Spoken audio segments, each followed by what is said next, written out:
Ready to unlock the secrets to attracting a flood of local clients directly to your real estate business using the power of Google?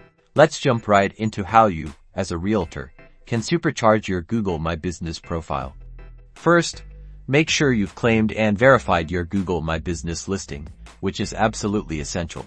Next, meticulously fill out every section of your profile. Enter your business name, address, phone number, website, and most importantly, choose relevant categories like real estate agent and real estate agency. Accuracy and completeness are key. Now, let's get those properties seen. Use the posts feature to showcase your latest listings with high-quality photos, detailed descriptions, and clear calls to action like schedule a showing or learn more. Don't underestimate the power of reviews. Actively encourage satisfied clients to leave reviews and always respond promptly and professionally to both positive and negative feedback. This builds trust and credibility. Regularly check your insights to understand how people are finding you and what actions they're taking. This data will help you optimize your listing and content strategy over time.